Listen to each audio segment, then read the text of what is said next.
Pensa só numa disputa na justiça. Quase sempre o que a gente tem são duas histórias bem diferentes, né? Duas versões sobre o mesmo fato. E aí fica a pergunta: como é que um juiz, no meio disso tudo, vai saber o que realmente aconteceu? Como a justiça consegue reconstruir a realidade? A resposta, basicamente, está num kit de ferramentas. É isso mesmo, um kit bem específico que os juízes têm em mãos. Cada tipo de prova é como se fosse uma ferramenta especializada usada para construir uma ponte até a verdade mais provável. Então, vamos abrir essa caixa e dar uma olhada em cada uma dessas ferramentas. Vamos começar então. Um processo judicial não é só uma briga de argumentos, não. No fundo, é uma verdadeira caça à verdade. Só que é uma caça com regras muito, mas muito rígidas, que usa métodos bem específicos para descobrir qual versão dos fatos tem mais chance de ser a real. E a nossa primeira ferramenta, e talvez a mais comum de todas, é a prova documental. Agora, um ponto importante. Quando a gente fala em documento, é bom já tirar da cabeça a ideia de que é só papel. A lei é bem mais ampla que isso, viu? Vai de contratos e fotos até, sei lá, mensagens de rede social. Pela definição da lei, um documento é qualquer coisa que possa registrar um fato. E na era digital, nossa, esse conceito se expandiu de um jeito absurdo. Aquela troca de mensagens no celular, por exemplo, hoje é considerada uma prova documental, com o mesmo peso de um contrato assinado em cartório. Mas é aqui que a coisa fica interessante. A lei não trata todo o documento da mesma forma, de jeito nenhum. Tem uma diferença gigante. Os documentos públicos, tipo uma certidão de casamento, já nascem com uma espécie de superpoder, a tal da fé pública. A justiça já parte do princípio que eles são verdadeiros. Já um documento particular, tipo um e-mail, só prova que alguém escreveu aquilo. Agora, o que está escrito ali dentro? Bom, isso aí já é outra história, ainda pode ser discutido. Tá. E se um documento público tiver um erro feio, ou for feito por alguém que não podia fazer? Ele vai para o lixo? Não, a lei é prática. Em vez de anular a prova, ela simplesmente rebaixa o documento. Ele passa a ser tratado como se fosse um documento particular. Afinal, na busca pela verdade, nada pode ser desperdiçado. E aqui está uma das coisas mais fascinantes do direito. No caso de um documento particular, a lei faz uma distinção que é crucial. O documento prova que alguém declarou uma coisa. Mas, atenção, isso não quer dizer que essa coisa aconteceu de verdade. Esse exemplo aqui deixa tudo super claro. Um boletim de ocorrência prova, com fé pública, que uma testemunha disse para o policial que viu um carro azul furando o sinal. Ok, mas isso sozinho não prova que o carro realmente furou o sinal. Para descobrir isso, o juiz vai precisar de outras ferramentas do nosso kit. Então vamos para a próxima ferramenta para ver como a coisa toda vai se construindo. A gente sai do papel, dos pixels e vai para as pessoas. A prova testemunhal é isso, é o elemento humano, é a memória e a percepção de quem viu ou ouviu alguma coisa importante para o caso.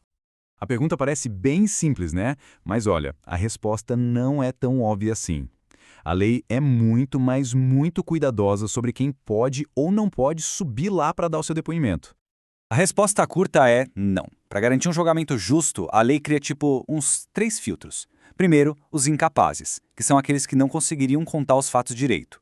Depois, os impedidos, que têm um laço legal muito forte com o caso, como um parente próximo. E por fim, os suspeitos, tipo um amigo de infância que a gente já imagina que não vai ser totalmente imparcial.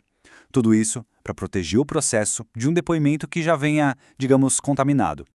E como é que uma testemunha vai parar no tribunal? Antigamente, era bem mais complicado. Hoje, a responsabilidade é na maioria das vezes do advogado. É ele quem notifica a testemunha. O juiz só entra na jogada se der algum problema no meio do caminho.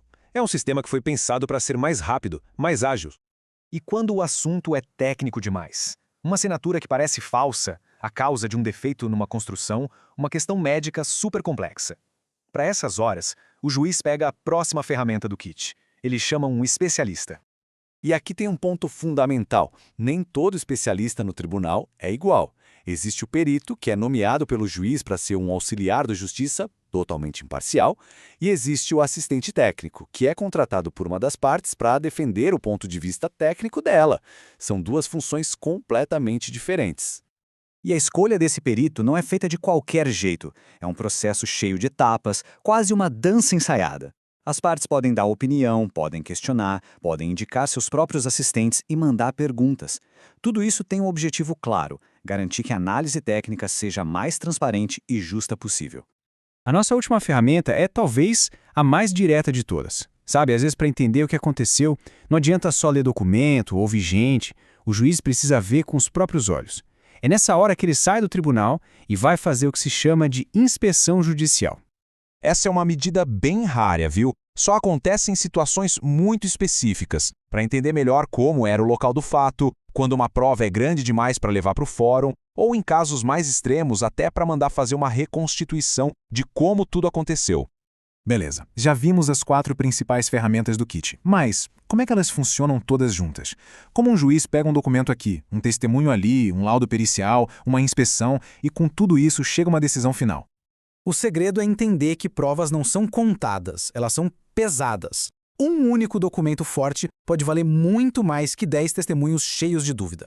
O trabalho do juiz é literalmente montar um quebra-cabeça. Cada tipo de prova é uma pecinha, e ele precisa ver como elas se encaixam para formar a imagem mais coerente do que aconteceu. Isso tudo nos joga na pergunta final, a grande questão, na verdade.